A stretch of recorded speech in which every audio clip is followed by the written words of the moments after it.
right side of your screen, we have the current leaders out of heat number 3, Flexi, Dementos, and Letwick. Right now, they are sitting on no eliminations, but just hang on. Wait it out. I promise you, they will get some, all right? First, they're trying to hit placement. They're already in first. They just want to just cement that. It's more of like a statement at this point, like, hey, we are the best in this heat. Don't forget it. And this is the coolest strategy from them to watch is they prefer having a mid-ground layer that they can manipulate, go around, still worry about height, keep track on the whole server, have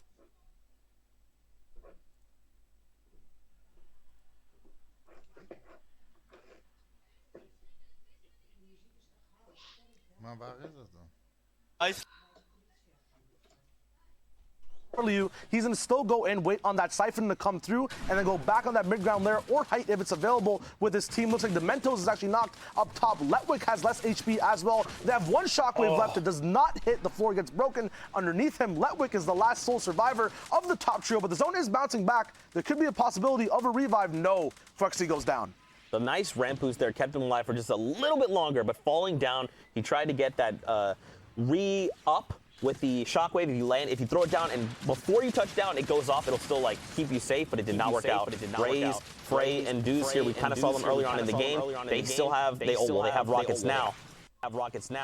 They're going to be trying to navigate this lower ground tarp. What do you think they're looking to do here with that rocket launcher while on low ground? Well, it's all about painting the scene of low, mid, and height. When you're on low with the rocket, you want to stay low-key, not let people know there's even a rocket in the game. Even if you do have 13, from low, you will get focused. Sometimes it might be people looking to build off on you if you have that rocket. You want to make sure either you switch over to mid to start to rain down more, mid-ground being more of the spot where you have a lot of angles to look at, or you want to fight for height at some point, save those rockets for when you actually have a win condition possible for more elims. Right now, Zeke, what would you like to be in, mid, high, or low if you're looking for a lot of high elim potential?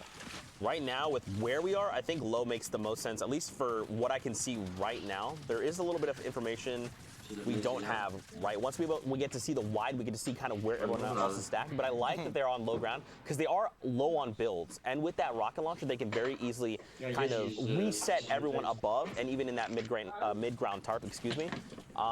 It just depends on where the next zone is as well because right now, 8 builds is all we have. So now Scram gets picked up in the crossfire. We did hit top 12.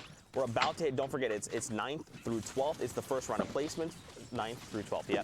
It's first round, so now is the second round, 5th through 8th, another round of placement points. And look, everyone is just out here in the open. Shots left and right. Dudes is picking up elimination after elimination. 10 on the trio. They just hit top 5. Third and fourth place is the next round of placements. Second and the victory are the last thresholds. They are trying to lock this down. And they've done this all from low ground with no builds. Yep. They are just controlling everything. An excellent turtle to go forward, an excellent tunnel as well to kind of funnel everyone up from height and use that big splash damage of the rocket to confirm elims left, right, and center. Now, Sigma's up top with a rocket of his own. And mid-ground, I feel so bad for because they have to deal with both sides of pressure. They are going to be topped off on white HP. It's going to be 7 people left alive, 3 trios. So one needs to go down for those placement points. It's going to be a nice hard map bounce back as well on the zone, meaning that shockwaves could come out unexpected from any direction. RPGs could come out and won't actually destroy builds in the first hit since they are metal. It's anyone's game, but they need to follow through and all in. If they all do it at the same time, that could prove disastrous for every trio in the lobby. Yeah, especially with the rocket point blank. If someone just happens to jump in front of you and you just splash on them and down yourself, it is going to be really, really rough. Even looking at Snyder's kit, he has the spam weapon in that tactical SMG and the blue pump, so he's not completely out of the blue. 2 builds left. The rocket does splash, almost drops all players. He's just trying to keep high ground. Right there, Dollar goes down. Dark Arena looks like he is going toe-to-toe. He goes down. A frag back over on Deuce. The HP from the Siphon is going to help equalize, as is the Campfire. Right now, 3 players, 2 duos. So right now, we're looking at a 2v1. Up right now, 7 Pro. Looks like he's going to be the one. He has double Campfires rolling. I believe, if I'm not mistaken, this game must be his. It is. Okay, so there. Wait. Oh, it's actually Snar! It is Snar. Wait, what? Oh, he had, okay, so he had a campfire of his own, the slurp juice, camp, and the bandages. Seeing a classic victory royale of the kin of season 4, the heal-offs. We're gonna be checking that out. Hopefully back again. Lupo, what do you think of that heal-off? You said it yourself. A throwback to season 4 reminds me of those last-second heal-offs, popping literally everything you had to try and stay up to the very end of the game. And even through Zeke off, no surprise there, a lot of things do, though. So, Europe closing out that heat, Game 6, the end of a crazy set of games. Joining me, Sundown, what do you think? I mean, sometimes you're just going to pop a bandage, bro. Looks like he made the right call there. Probably should pop a bandage, right? I'm sorry, I'll let it die. But we did see, as Lupo said, that was game number 6, the final one from Heat 2. 8 trios will be advancing, and we have those final results for you now. See who will be joining MMB in the rest of Heat 1 in the finals. And no surprise, the 2 teams up on top, the Gambit duo plus Dementos were able to run through, and then C, Dark, and Snated were in every single one of those endgames, rocking off 3 of the victory royales there with the final one. And then looking down right on the line at the end, Scalar, Starly, and Caps able to push through on the tiebreakers. 39 points was the bar. Artie, Temper, Darker, and you saw a lot of these guys were consistently in the end games. I mean, a really good core group advancing through here. Pretty impressive to see. Heartbreaking for those that get cut off down there at 9th and beyond. But you have to realize there are so many extremely competitive players across every region, especially Europe. We've seen Europe time and time again have stars rise literally out of nowhere. And like you said, up at the top, we kept with them pretty much all day today thus far. No surprise to see that they're in 1st and 2nd. But Europe is not the only region. We're going to take a look at the standings for. We're going to throw over to Brazil as well, Heat 2. And it's about what I would say look as well. We need to talk. I assume this is about Armageddon. Yes.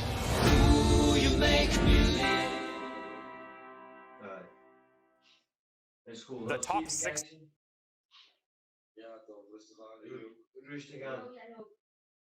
I mean, it's going to be extremely competitive, and I'm just getting more amped now. The Brazil finals, I'm glad we got a chance to look in with them yesterday, because I'm hoping more people will be tuning into their grand finals, because it's going to be some really good games. pretty impressive. I'd like to point out real quick, my choice right there in 6th place did qualify for Sunday, but as far as standings go, that's what we have for now, and we don't want to keep it from the action. We do have, actually, the Middle East Grand Finals happening as we speak. And to bring us into those games, we're going to go back over to Shy Wager, Zekimus Prime. Gentlemen, if you could, please. Thank you, Lupo. Let's jump right in. We saw a lot of action from Middle East yesterday, showing that they can actually hang out in the top spots across the world. Their meta game actually looks really nice, Zeke. You broke it down a little bit. Their drop spots, the way they fight, the way they cover themselves after shots taken, early, mid, and end game. Actually, very smart players. Actually, an amazing debut. And it's been a good thing to watch. Now the grand finals, all the top teams getting locked in from both heats. It's going to be interesting to see who can take home that big prize and who can take home the notoriety for being the best in the East. Yeah, so again, we cannot stress this enough. Remember, Middle East is on different time zones, so this is their grand finals. These are their final opportunities to try and be crowned for Season X champions. And for them, it is going to be the first of the 7 regions. They will become the first season champions. Immediately off the bat, Fahad is down. What happened? The only possibility I can think of is someone's up on the asteroid and they beamed him down. They beamed him down. Yeah. One big thing about being up on that meteor is kind of seeing everyone glide into retail, counting how many people there are. Sometimes there's really ridiculous 2-1 splits where they'll send, 2/3 of your trio into retail. One person sits back and beams if the asteroid's uncontested. Right now, Fahad hopefully getting picked up. The big thing, though, is if you do get knocked, it's very hard to confirm that elimination. Yeah. Because you don't have that specific angle. It's only on the glide. But it does slow down a huge chunk of your early game. The big thing we broke down about retail was the speed you need to loot up and contest both sides of the drop spot. And we see immediately they go in. Like, they can see there's something wrong. This enemy trio, they may not have been the ones to get the knock, but they're definitely like, something's off. These guys aren't moving a certain way. Let's just push them. And that means that Fahad is probably going to be confirmed here in any moment. NM7 is dropped super low with just the 2 SMGs. They're going to try and chase him down. They just come barreling through. There's not much you can do there. Unfortunately, Fistic is just going to give It's like, give me the card, give me your card, give me your card. Shields and shotguns give NM7 no chance to talk back. They just shut him up completely. And now Yonk's FHG actually got picked right back up. Hopefully, these guys can maybe escape out of the POI. I think that with an advantage and knowing exactly what's going on, it's not going to be possible. Fahad goes straight back down. It's going to be a quick early mopping. Fish sticks coming in out of the depths of the sea, saying, hello, look at me, my drop spot now. I like the rhyming. That was very nice. 10 out of 10. Torman, Lax, Pro, and Dexafite. So they are going to win out against them. Now, keep in mind, that power trio, we saw them yesterday in some of their games. They are amazing. That is a power trio. To be able to take them down this early in their game is going to basically stop them from earning more points. It's going to slow them down. And this is good for this trio, but don't forget, there's another enemy trio here as well. So many people contesting retail. The loot possibilities here are great. Being able to finish off cute beans for ammo as well.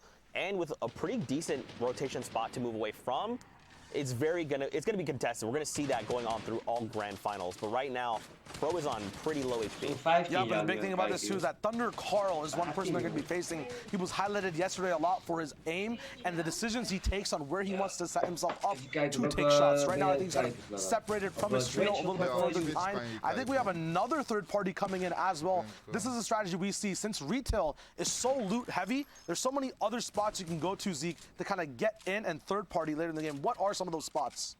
From here? Yeah. Okay, so you've got moving up. You can go from Sunny. Wait, hold on. Wait. Okay, towards Lonely Lodge, yeah. No, yeah, I was gonna say. I thought I had saw the names of the enemy trio. Sorry about that. Okay, so we can go upwards. We can go to Lonely. We can go to Sunny from here, depending on where the safe zone is. We can move down towards Salty Springs as well. You've even got the monster carcass there as well. Dexified, Thunder Carl, okay. See, this is the caster curse. This is like earlier I said something and then he went down. You said Thunder Carl, now he goes down. All right, so let's just not say names. These players over here, no, Thunder Carl is going to go down, and this is a very high impact elimination. So the ASMR trio of yesterday, Spy, Vagnar, Reptix, we saw a little bit of them from their games out of yesterday's heats. These guys are not to be messed with, and right now they're looking to pick fights. So there's a couple things that are going to be happening here for all of these trios involved. Is like now they all know what's happening, right? Because once you get put in this final heat, you know who is going to be in your games, but you may not know where they're going to land. You know roughly like, oh yeah, I know they like to land here, but are they landing here for grand finals? This is now information all of these trios have. The question will be, in game 2, will they come back and really try to contest each other again?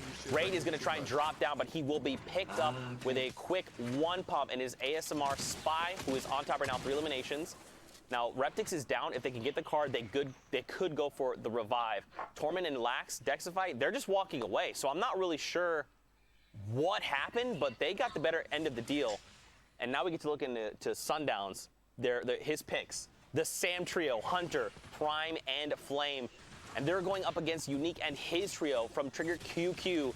So many big names just across the board right here, Shy. Yeah, shield bubbles are in effect, but there is a brute here as well. You might not be able to get the mats now from actually destroying these builds, but destroying them becomes so much faster in the brute. We're going to be looking at all aerial coverage of this fight. Trigger QQ is up top, Minor, maybe not in his natural habitat of the underground, but he might be falling straight back here now because this brute is still barraging in. You have to use all the utility you have to kind of escape and dodge, duck, dive, and dive again because there's too much to be seen and kind of absorbed from a brute. But this is great. They are splitting up the trio from multiple angles to deal damage. Now Sam is kind of a bit naked in the actual fight. They don't have the builds kind of set up right before they drop out of the brute. It's going to be very hard to keep up as a trio as well. It looks like there's only a duo here. It's only Hunter and Flame. Might be a 3v2 if they didn't get a knock. We're going to be seeing if Hunter goes up for that fight. Once again, game 5 of the heat. So these guys know what their point distribution is. They might need an earlier fight for momentum and points. It's going to be a very easy one to break down, a very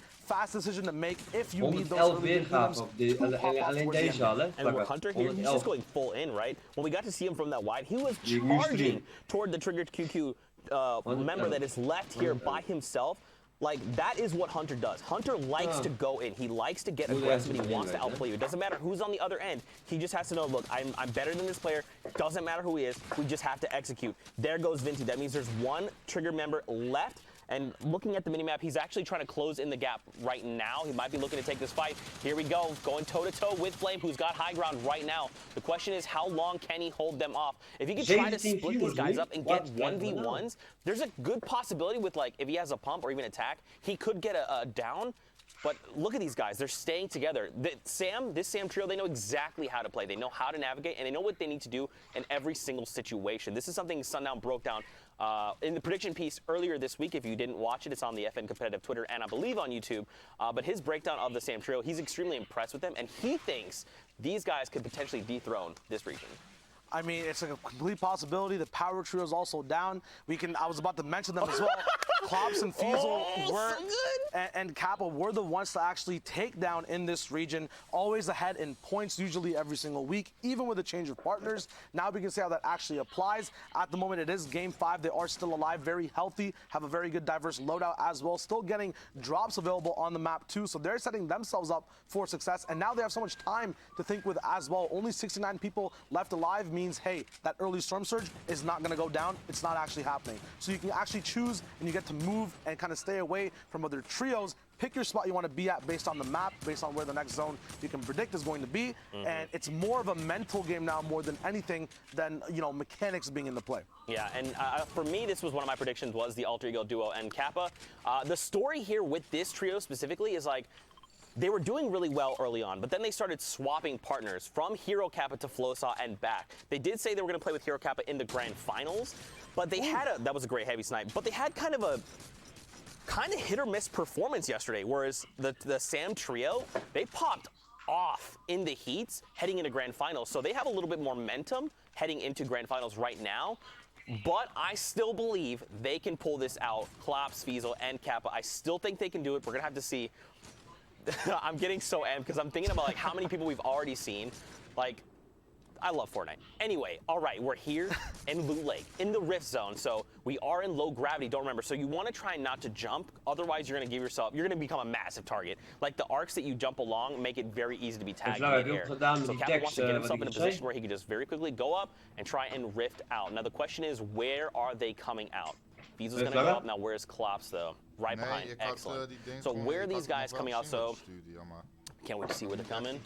They're going to jump back to the Sam trio real quick. They're still looking for elims. It might be they're either behind or they're trying to flex. We'll see that in the standings afterwards as well. It is still Game 5. The biggest thing to actually note is we saw Sadig and Sadig as well. Their partner did go down, but these guys did keep pulling through. They jumped out with the Rift. It was a very interesting trio to watch. Nice game sense in the late game. Right now, Prime with the prime time aim in this mid game. He's just going to be beaming everyone left, right, and center. The support style of play he had as well, coming in late for the edits on the earlier fight we saw too. Very good follow-up too. I think this Prime likes to actually see what's going on ahead of him first. It's a very smart way to play, and then kind of pick and choose what to happen. Some people are a little bit more reactionary. They like being in that box fight, like, you know, dictating the fight on their own pace. But it's also very nice to see players that can kind of gauge the pace of the fight and then pick and choose parts where they see kind of off moments to actually get involved. The Sam trio is very good at that, right? Like Hunter knows when to get aggressive, but he also knows when like this is too much. Like I actually need to back off. Like knowing when to go and when to stop is a skill in its own. Because a lot of times you see players that go aggressive, and that's the right call to get aggressive because you have some kind of advantage in that moment. But you have to know when too much is too much. You have to know when to say, look, I've got tags, or I've even downed the player. It's just not worth it. We don't have enough information. Maybe our loadout's looking kind of scuffed. Maybe we don't have mobility. We have to get to the safe zone. We have to leave right now. There's so many things that you have to account for as a player. And the Sam trio does these things really well. Like, I mean, you even saw that he started to tag those players that Shockwave away. He was like, you know what? It's fine. I got tags. No worries. If we're going to run into you again, we'll see you in like 30 seconds because we're coming over this hill. Yeah, the biggest cool thing to notice about that, I was going to mention that too, is that they got those tags and they've only been looking that way towards the northwest to see where this trio is coming in and kind of angling the movement that way too. So they're kind of controlling the entire rest of the map like chess pieces, right? So if you get in first, Zeke, what are the advantages you have on a trio you know are tagged? Well, I mean, if you're trying to get, well, first you'd have health advantage, and then you'd cause them to burn resources. Even if you chip someone, let's say you chip them for 50 and they half shield, and they're back up to 200, it's fine, right? Because now they're one half shield down. As long as you can keep pressure up and get them to burn resources, that's what you want. We'll come back to this in just a moment, because it looks like the MES trio, Jiren and Sidlord, they are trying to come in here and contest the Sam trio. We have a bubble shield in play right now, Shy, but the way they're approaching this, so just watch this. They're already splitting attention. You've got Hunter going full aggro now. This gives Flame the peek on the left. He drops Sinlord. Hunter's still building. He is fearless right now. He doesn't care. He's like, look, I know my trio. They are so good. Look at this. This guy tries to leave Flames like, I'm already ready and in position for you to try and disengage. With one player trying to get away, Flames like, nope, we're good. We got the two we wanted. Good job, Hunter. Let's keep it rolling, baby. Yeah, very close to that 3 for 3, but they'll take those elims. They'll take all that pressure away from the map as well, right? One big thing to note when trios are actually moving in from different drop spots to come in, picture the map as a board and every trio's pathway to the zone like a lane. When you eliminate another trio, you kind of gain all the pressure they made from their lane behind them. So if they have a lot of pressure on a trio towards their right, and you elim them, even though you might not know it, you gain all that pressure, and you'll see it when you start moving on the map, and that trio doesn't challenge you as much. So now that they took out someone in the back forest, and the zone is still pulling more to the north, they had tags on the left before, now they took a trio out on their right, they're going to have more pressure on their right too. They have a whole wave in front of them to kind of control and see what to do. And the pattern I'm kind of seeing from that same trio as well is the fact that they like to move ahead and then pincer behind, kind of like a hook formation. So now they have so much more room to move ahead as well. Looking behind is going to be even easier. They're going to get even more knocks coming in. Now we're going to see, though, pressure plan. Very interesting spot to be in. Very interesting spot to be in because I think it's one of the easiest POIs to disengage from going into that big vent. The risk with that disengagement